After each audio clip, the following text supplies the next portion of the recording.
안녕하십니까. 행복한 안식일입니다. 12월의 셋째 안식일 예배를 방송을 통하여 함께 하시는 여러분 모두를 예수님의 이름으로 환영합니다. 지난 한 주도 건강하고 평안하셨습니까? 다음 주 21일은 동지입니다. 1년 중 해가 가장 짧은 날이죠. 그러니 안식일로는 오늘 안식일이 해가 가장 짧은 안식일이고 다음 안식일부터는 조금씩 해가 길어지겠습니다. 다음 안식일을 마지막으로 2020년은 역사의 무대로 사라지고 하나님께서 허락하신다면 2021년이라는 새로운 한 해가 우리에게 축복으로 주어질 것입니다. 남은 한 해를 말씀이라는 거울에 비추셔서 지난 한 해 동안 우리가 알게 모르게 지은 모든 죄들을 하나님께 고함으로 용서라고 하는 큰 축복의 선물을 우리 모두 받게 되기를 간절히 바랍니다. 그래서 재림이 한 해 더 가까워진 2021년 새해를 새로운 마음, 기쁜 마음, 감사하는 마음으로 우리 모두 맞이하게 되기를 간절히 바랍니다. 다음 주는 미국에서 가장 큰 명절인 크리스마스가 있는 주입니다. 한 해를 되돌아보면 모든 것이 감사하고 소중한 시간들이었습니다. 크리스마스 명절은 그런 감사를 나누는 축복의 시간인데요. 저도 개인적으로 지난 한 해를 되돌아보니 너무나 감사한 일들이 많았습니다.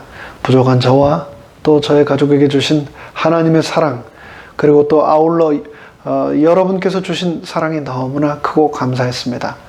말로 다 표현할 수가 없고 또 갚을 길도 없는 그 사랑을 어찌해야 하나, 그 감사를 어떻게 표현해야 하나 하고 고민하고 있었는데, 지난 안식일 저녁 정원 기도회, 가든 기도를 마치고 집에 갔더니 저희 아이들이 시키지도 않았는데 감사한 마음을 담아 음악 선물을 준비했다면서 성도님들께 전해달라고 부탁을 해왔습니다.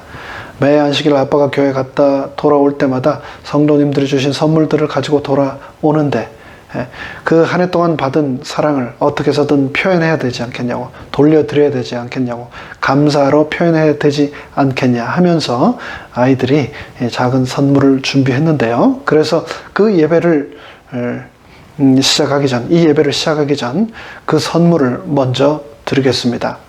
노래 제목은 Sing Noel, Noel인데요. 참고로 노엘은 프랑스어로 크리스마스, 성탄이라는 뜻이라고 한다는데 함께 들으시겠습니다.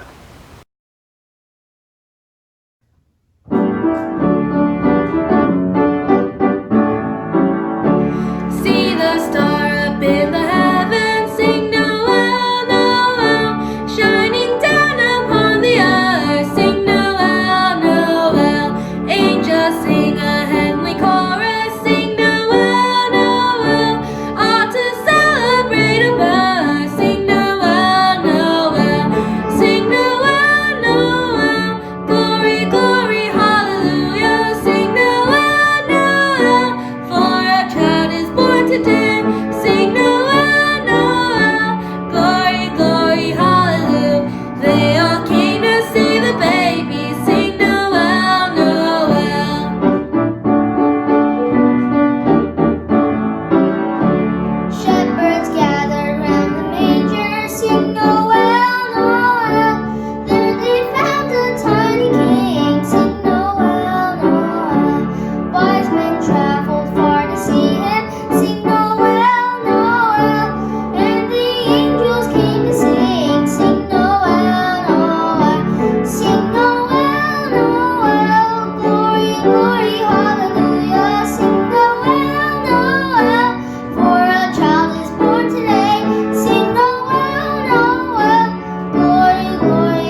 지난 한 해 동안 부족한 저와 저희 가족을 사랑해 주시고 늘 위하여 잊지 않고 기도해 주신 모든 성도님들께 다시 한번 진심으로 감사드립니다. 다가오는 크리스마스를 통하여 예수님의 초림과 그분의 고귀한 희생을 다시 한번 기리는 감사와 축복의 시간 되시기를 간절히 바랍니다. 오늘은 사도행전 9장 19절로 30절을 본문으로 나는 고난이 무섭지 않다 라는 제목으로 성령님의 임재하심을 초대하겠습니다. 말씀을 시작하기에 앞서 다 함께 잠시 머리 숙여 기도드리겠습니다. 하늘에 계신 저희들의 아버지 하나님, 한 치 앞도 내다볼 수 없는 세상, 사고와 질병과 재난이 날마다 끊임없이 밀려드는 이 세상 살아가면서 우리는 움츠러들고 또 우리는 불안할 수밖에 없습니다. 그럼에도 불구하고 2000년 전 사울은 그 광풍 같은 자신의 삶을 살아가면서 나는 그 무엇도 두렵지 않다, 무섭지 않다라고 담대히 고백했었는데 우리의 오늘의 삶이 그 옛날 사울과 같은 삶이 되기를 우리는 간절히 소망합니다. 오늘의 본문 사도행전을 통하여서 성령님 친히 우리에게 말씀하여 주시고 사울에게 주셨던 그 담대함과 용기를 우리에게도 허락하여 주시옵소서. 모든 말씀 예수님의 이름으로 간절히 기원하옵나이다. 아멘. 본문의 말씀 사도행전 9장 19절로 31절의 말씀을 읽겠습니다. 사울이 다메섹에 있는 제자들과 함께 며칠 있을새 즉시로 각 회당에서 예수의 하나님의 아들이심을 전파하니 듣는 사람이 다 놀라 말하되 이 사람이 예루살렘에서 이 이름 부르는 사람을 잔해하던 자가 아니냐, 여기 온 것도 저희를 결박하여 대제사장들에게 끌어가고자 함이 아니냐 하더라. 사울은 힘을 더 얻어 예수를 그리스도라 증명하여 다메섹에서 사는 유대인들을 굴복시키니라. 여러 날이 지나매 유대인들이 사울 죽이기를 공모하더니 그 계교가 사울에게 알려지니라. 저희가 그를 죽이려고 밤낮으로 성문까지 지키거늘 그의 제자들이 밤에 광주리에 사울을 담아 성에서 달아 내리니라. 사울이 예루살렘에 가서 제자들을 사귀고자 하나 다 두려워하여 그의 제자됨을 믿지 아니하니 바나바가 데리고 사도들에게 가서 그가 길에서 어떻게 주를 본 것과 주께서 그에게 말씀하신 일과 다메섹에서 그가 어떻게 예수의 이름으로 담대히 말하던 것을 말하니라. 사울이 제자들과 함께 있어 예루살렘에 출입하며 또 주 예수의 이름으로 담대히 말하고 헬라파 유대인들과 함께 말하며 변론하니 그 사람들이 죽이려고 힘쓰거늘 30절입니다. 형제들이 알고 가이사랴로 데리고 내려가서 다소로 보내니라.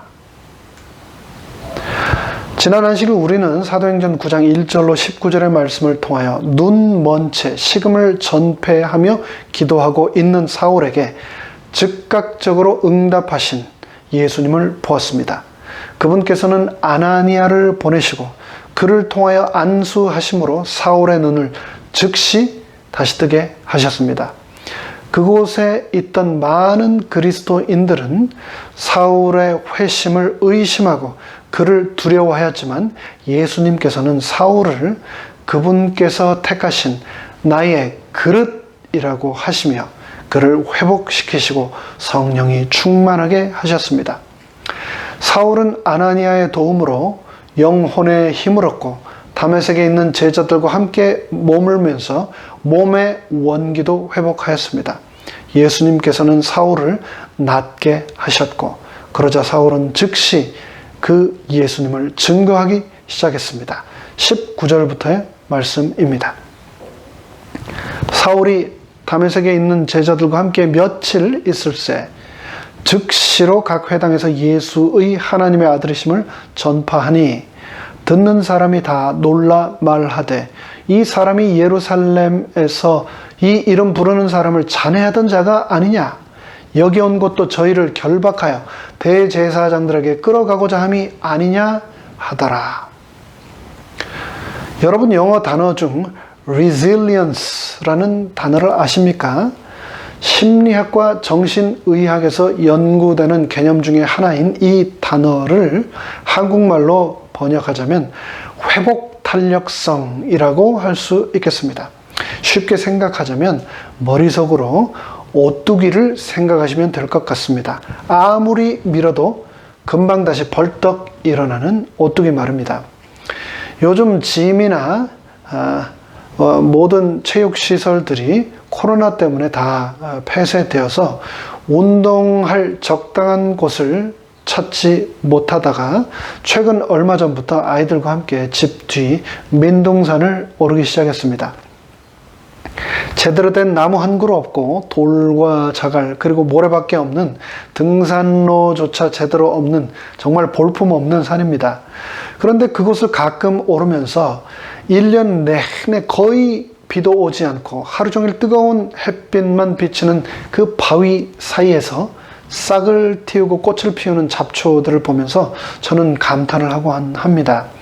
이렇게 척박한 환경임에도 불구하고 어떻게 싹을 틔우고 꽃을 피울 수 있었을까 하고 말입니다. 저는 가끔 뒷뜰에 화분을 몇 개씩 가져다 놓고 마켓에서 산 씨앗을 뿌려 채소를 파종하곤 하는데요. 홈디포에서 양질의 거름흙을 사다가 그 위에 씨앗을 뿌리고 햇볕이 잘 드는 양지에다 놓고 날마다 물을 주는데도 씨앗의 이 발화율은 늘 신통치 않습니다.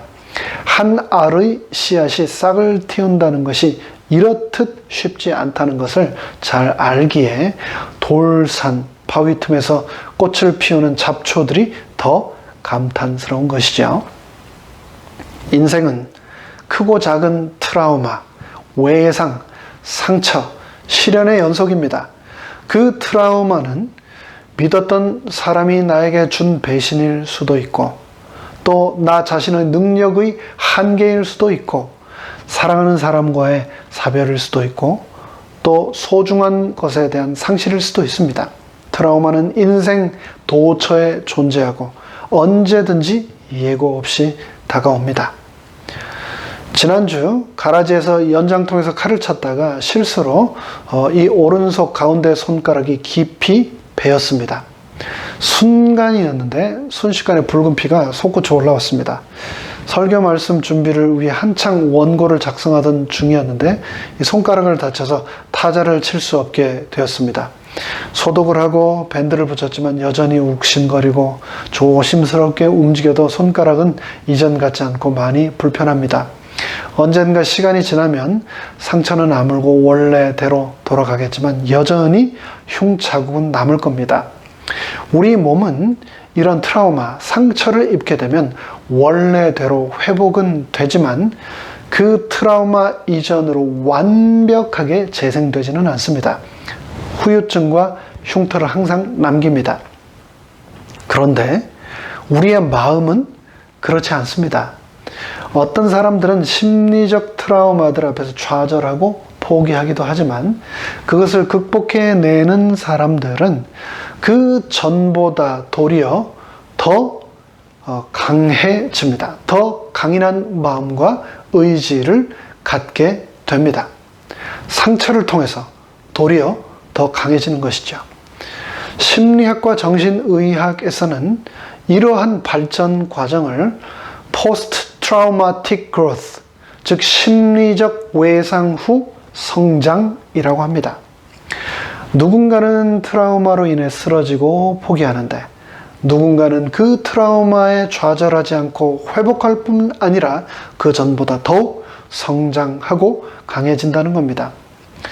심리학자들과 정신의학 전문가들은 이런 회복 탄력성, resilience를 키우기 위해 우리에게 필요한 공통적인 3가지 요소가 있다고 강조하는데요.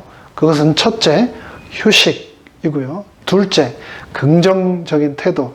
그리고 셋째, 의미 있는 관계를 그들은 꼽습니다. 일과 휴식 사이에서의 균형을 잡으면서 삶의 순간순간 긍정적인 태도를 유지하며 함께한 사람들과의 의미 있는 소통을 지속해 나가면 강한 회복 탄력성을 가질 수 있다라는 것이죠. 사울은 이런 회복 탄력성을 갖기 위하여, 영적인 전쟁에서 승리하기 위하여 이 세 가지를 굳게 붙들었습니다. 그는 다메섹 도상에서 빛으로 임하신 예수님께 침을 받아 쓰러지고 시력을 잃게 됩니다. 그런데 신체적 외상에서 그치지 않고 사울은 심리적으로도 너무나 큰 충격에 휩싸이고 말았습니다. 자신이 진멸하려던 이단 무리의 수장 나사렛 예수, 그를 십자가에 처형시키고 이제 이단이 박멸되리라 생각했는데 그가 성경에 예언되고 약속되었던 메시아였다는 것을 발견하였으니 그 얼마나 큰 충격이었겠습니까? 자신이 믿고 자신의 평생을 바쳤던 모든 것이 완전히 틀렸다는 것을 발견했을 때 그는 천지가 무너내리는 것 같았을 것입니다. 그런데 그게 전부가 아니었습니다. 기도의 응답으로 안수를 통해 시력을 회복하기는 했지만 그 신체적 외상은 완전히 회복되지 못하고 평생 그에게 육체의 가시가 되었습니다. 게다가 자신이 만난 예수가 하나님의 아들이심을 고백하고 전함에도 불구하고 다메섹의 그리스도인들과 제자들은 사울을 여전히 의심했습니다. 사울 저 사람, 예루살렘에서 우리 형제들을 수없이 핍박하고 잡아 죽이던 우리의 그 원수 아니냐? 여기 온 것도 우리를 체포해 대제사장들에게 끌고 가려고 온 것 아니냐라고 말합니다. 그런데 그럼에도 불구하고 사울은 사람들의 그런 냉대와 오해에도 결코 실망하거나 좌절하지 않았습니다. 그는 19절에서 말한 것처럼 자신을 믿어주는 사람들과 함께 있으면서 의미 있는 관계를 통해 소통을 지속해 나갔고 음식을 먹고 휴식을 취함으로 신체적 기력을 회복했습니다. 사울은 신체적 기력뿐 아니라 말씀을 통하여 하나님과의 관계를 통하여 성령의 충만함을 받으며 긍정적인 삶의 태도를 유지해 나갔습니다. 그러자 그는 이전보다 더 큰 힘을 얻을 수 있었습니다. 22절의 말씀입니다. 사울은 힘을 더 얻어 예수를 그리스도라 증명하여 다메섹에 사는 유대인들을 굴복시키니라. 사람은 누구나 환경의 지배와 그로 인한 지대한 영향을 받으며 살아갑니다. 날씨가 조금만 흐려도 기분이 가라앉고 날씨가 조금만 맑아져도 기분이 들뜨는 것이 사람입니다. 날씨뿐 아니라 환경에 의해서도 우리는 많은 영향을 받습니다. 청중이 아무도 없는 곳에서 연주를 하는 음악가, 응원단이 없는 텅 빈 스테디움에서 시합을 하는 운동선수, 모두 다 그 환경의 지대한 영향을 받습니다. 설교자로 교육받고 지난 세월 동안 계속 단을 지켜온 저도 마찬가지입니다. 예배에 참석하고 있는 성도님들 중에서 입을 벌리고 주무시는 분이 있거나 옆 사람과 잡담하는 분이 보이거나 팔짱을 끼고 눈을 아예 감고 계신 분들을 보면 준비한 말씀이 머릿속에서 하얗게 지워져 버리곤 했습니다. 그런데 올 한 해 거의 대부분을 팬데믹으로 예배 현장이 아닌 카메라 앞에서 방송을 통해 전파로 말씀을 전하게 되었습니다. 여러분이 안 계셔서 텅 빈 이곳에서 카메라만 응시하면서 말씀을 전하는 이 시간이 저에게는 또 다른 너무나 큰 단련의 시간이 되고 있습니다. 그러면서 예배 시간에 항상 아멘으로 큰 힘을 주시던 분들뿐 아니라 졸면서라도 예배 자리에 함께 해주셨던 여러분들이 얼마나 고맙고 소중한 분들이신지를 다시 한번 생각하게 되었습니다. 하나님께서는 저뿐만 아니라 우리 모두가 각자의 삶에서 맞닥뜨린 모든 도전들을 의연하게 극복하기를 원하십니다. 응원객이 없는 것은 고사하고 도리어 적진에서 상대팀 응원단이 야유를 보낼지라도 우리는 그것을 이겨내며 나를 향하여 날아오는 고난이라는 강속구를 창공을 향하여 멋지게 홈런으로 때려내라고 하나님은 말씀하십니다. 사울도 마찬가지였습니다.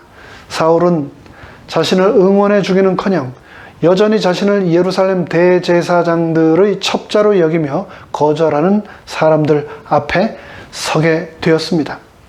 그럼에도 불구하고 그는 도리어 큰 힘을 얻어 예수를 그리스도라 증거하기를 멈추지 않았습니다. 그는 환경에 지배당하지 않고 환경을 지배했습니다. 감정의 기복에 의하여 움직이지 않고 환경에 의해 좌지우지되지도 않았습니다. 그는 만세반석이신 예수님을 만난 후로 그분 위에 굳게 서서 자신이 잘못 걸어왔던 길에서 돌이켜 그분만 바라보며 앞으로 나아갔습니다. 2차 세계대전을 승리로 이끈 영국의 42대 총리 윈스턴 처칠은 영국인들이 가장 좋아하는 정치인 중에 하나입니다. 그는 이런 말을 남겼습니다. 비관론자는 모든 기회에서 어려움을 찾아내고 낙관론자는 모든 어려움 가운데서 기회를 찾아낸다. 그렇습니다. 모든 것은 내가 어떻게 바라보느냐에 달렸습니다. 사탄에게 마음을 빼앗긴 사람은 환경의 지배를 받으며 살아가지만 하나님께 마음을 두고 하나님의 관점에서 세상을 사는 사람들은 환경을 도리어 지배한다는 것을 기억합시다. 박해자에서 전도자로 다시 태어난 사울은 예수님이 하나님의 아들이심을 전파할 수 있었던 자신의 힘의 근원에 대하여 빌립보서에서 다음과 같이 말했습니다. 내가 비천에 처할 줄도 알고 풍부에 처할 줄도 알아. 모든 일에 배부르며 배고픔과 풍부와 궁핍에도 일체의 비결을 배웠노라. 내가 능력 주시는 자 안에서 내게 능력 주시는 자 안에서 내가 모든 것을 할 수 있느니라. 사울은 자신이 능력이 있고 강해서 힘이 있는 것이 아니라 힘 있는 예수 그리스도에게 자신이 연결되어 있기 때문에 강하다는 것을 알고 있었습니다. 그는 그 모든 것이 예수 그리스도로부터 온 은혜임을 잘 알고 있었고 그래서 그분과 의미 있는 관계, 그분과의 끊임없는 소통을 지속하기 위하여 최선을 다했던 겁니다. 내게 이르시되 내 은혜가 내게 족하도다. 이는 내 능력이 약한 데서 온전하여 짐이라 하신지라. 이러므로 도리어 크게 기뻐함으로 나의 여러 약한 것들에 대하여 자랑하리니 이는 내가 약할 그때에 곧 강함이니라. 사울은 자신이 받는 오해와 냉대에도 실망하거나 좌절하지 않았습니다. 그럴수록 그는 자신이 약했기 때문에 도리어 강한 예수 그리스도께서 자신을 통하여 일하실 수 있었음을 인해 자랑했습니다. 자신의 새로운 행보로 인해서 수많은 고난은 받았지만 사울은 그 모든 고난을 오히려 감사했습니다. 그러자 사탄의 더 강력한 핍박이 본격적으로 사울에게 임하기 시작합니다. 23절부터 말씀입니다.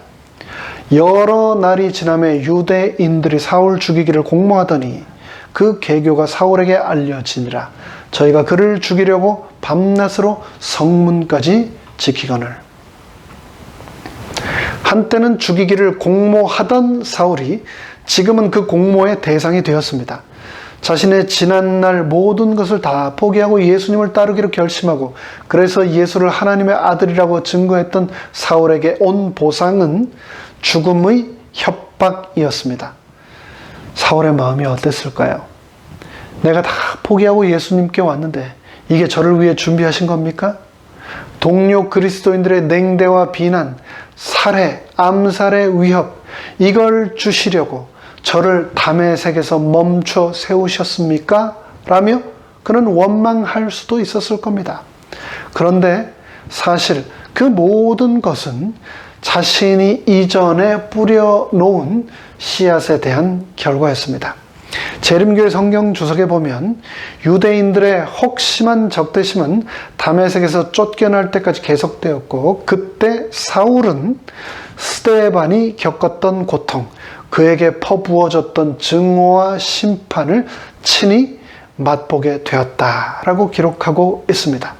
사울은 살해의 위협 가운데서 과거 스데반이 얼마나 고통스러웠을까를 많이 생각하게 되었던 겁니다. 그래서 우리는 기억해야 합니다.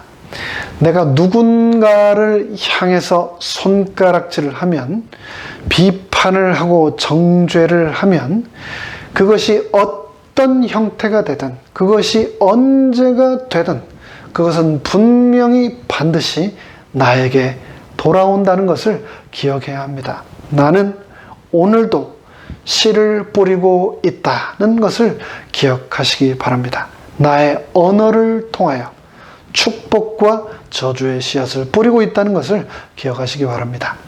이혜인 수녀는 그래서 말을 위한 기도라는 시에서 다음과 같이 말했습니다. 내가 이 세상에 태어나 수없이 뿌려놓은 말의 씨들이 어디서 어떻게 열매를 맺었을까 조용히 헤아려 볼 때가 있습니다. 무심코 뿌린 말의 씨라도 그 어디선가 뿌리를 내렸을지 모른다고 생각하면 왠지 두렵습니다. 참으로 아름다운 언어의 집을 짓기 위해 언제나 기도하는 마음으로 말을 하게 하소서. 사랑을 거슬린 비방과 오해의 말들을, 경솔과 속단과 편견과 위선의 말들을 주여 용서하소서. 사울은 유대인들이 자신을 죽이기 위하여 공모한 것을 사람들을 통하여 듣게 되었습니다. 그 모든 자세한 정황과 구체적인 계획들이 사울의 귀에 들어갔습니다.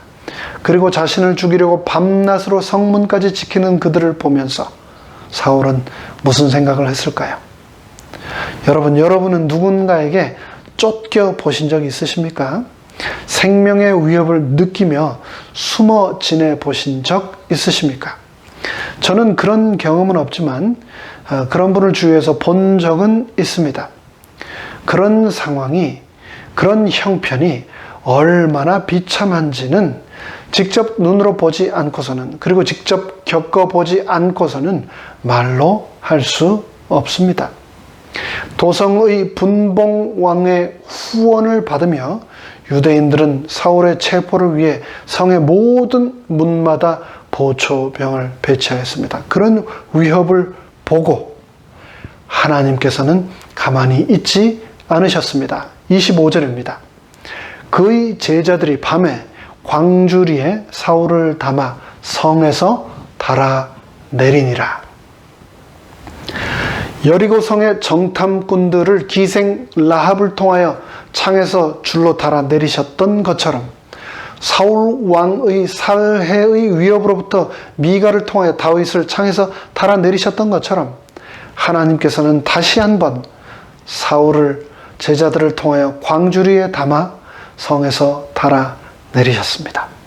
아이러니하게도 사울은 자신이 와서 파멸시키려고 했던 바로 그 사람들의 도움을 받아 지금 구출을 받고 있는 겁니다.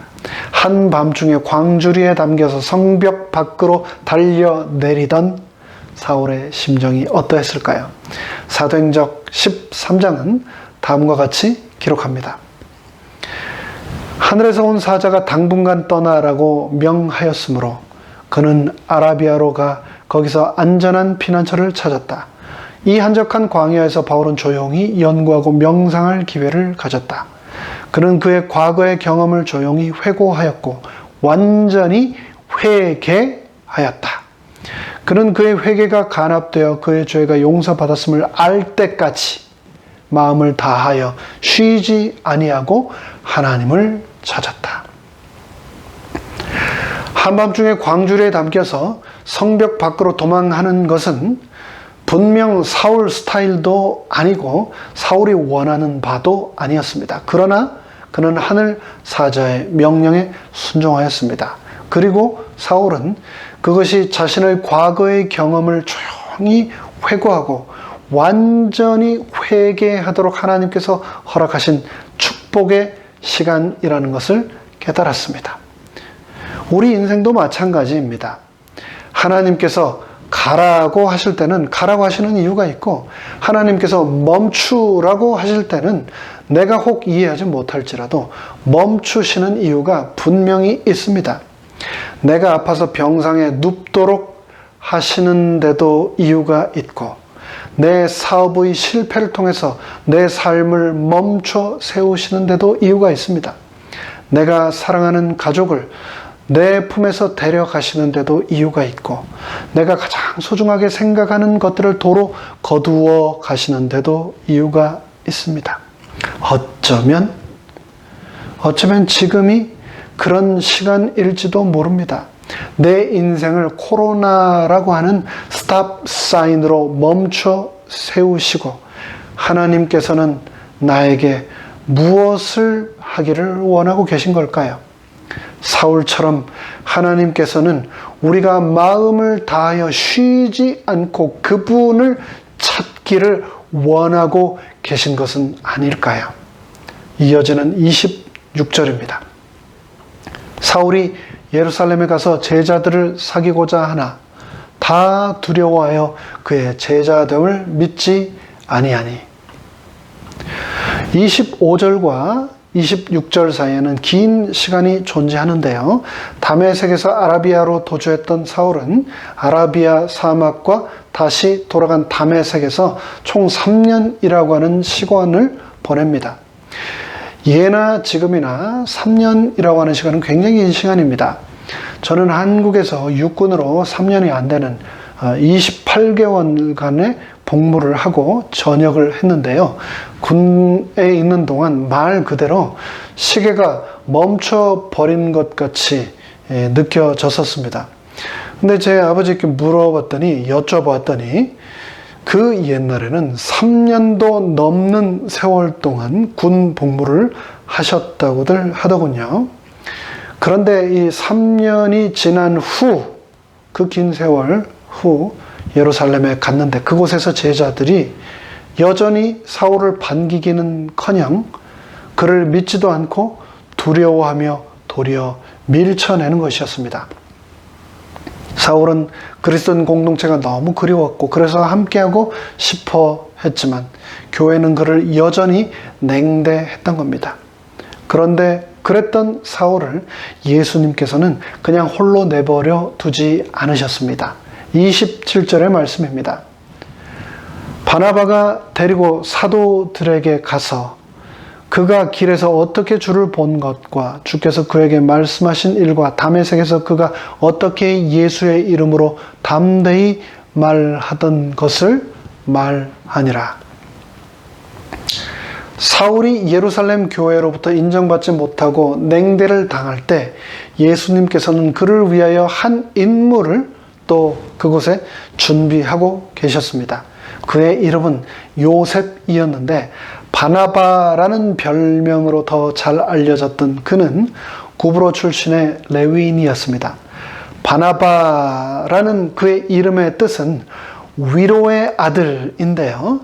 그의 이름을 통해서 알 수 있듯이 그에게는 특별한 권면의 은사, 위로의 은사가 있었습니다. 그는 자신의 소유를 팔아 교회에 바칠 만큼 교회에 헌신적인 사람이었고 기독교 공동체 안에서 신임을 얻고 있었을 뿐 아니라 큰 영향력을 미치던 인물이었습니다. 하나님께서는 그런 영향력 있고 헌신적인 인물을 사용하셔서 사울을 준비하게 하셨고 사울은 이 바나바의 도움으로 결국 사도들을 만나게 되고 사도들은 바나바를 통해서 사울이 어떻게 결심하게 되었는지 그리스도의 제자가 되었는지를 듣고 믿고 그를 공동체의 일원으로 받아들이게 됩니다. 이어지는 28절부터의 말씀입니다. 사울이 제자들과 함께 있어 예루살렘에 출입하며 또 주 예수의 이름으로 담대히 말하고 헬라파 유대인들과 함께 말하며 변론하니 그 사람들이 죽이려고 힘쓰거늘 형제들이 알고 가이사랴로 데려고 내려가서 다소로 보내니라. 사울은 다메섹에서 당한 살해 위협에 이어 이곳 예루살렘에서도 또 다시 살해당할 위협을 받고 탈출하게 됩니다. 그럼에도 불구하고 사울은 여전히 실망하거나 좌절하지 않습니다.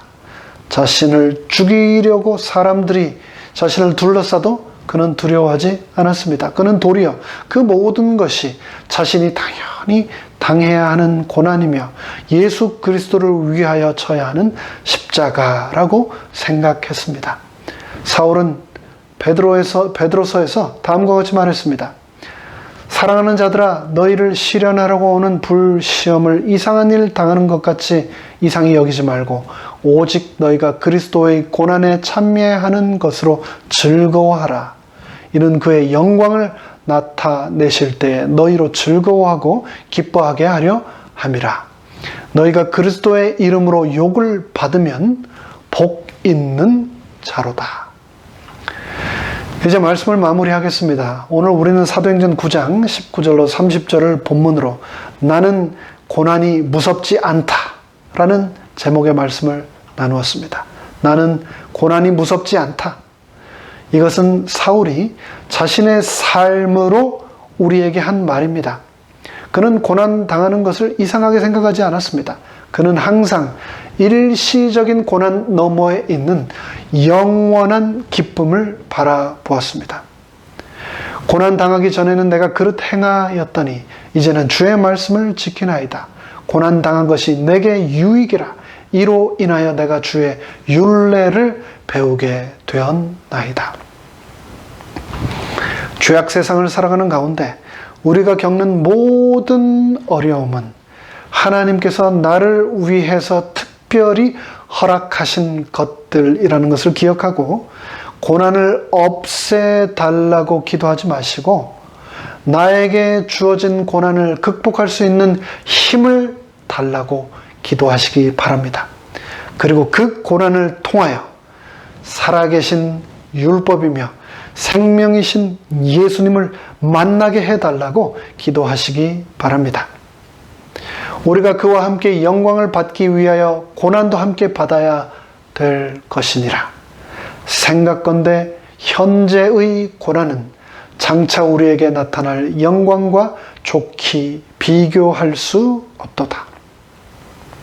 사울처럼 이제 곧 장차 우리에게 나타날 영광으로 인하여 세상의 그 무엇도 두려워하지 않는 우리 모두 되시기를 간절히 바라며 말씀을 마칩니다. 다 함께 머리 숙여 기도하겠습니다. 하늘에 계신 저희들의 아버지 하나님, 2000년 전 자신을 죽이겠다고 하는 사람들에게 둘러싸여 있었음에도 불구하고 나는 하나도 그 무엇도 두렵지 않다라고 담대히 고백할 수 있었던 사울처럼 우리 또한 우리의 고난 너머에 계신 예수님을 바라봄으로 두려움 없는 삶을 살 수 있도록 축복하여 주시옵소서.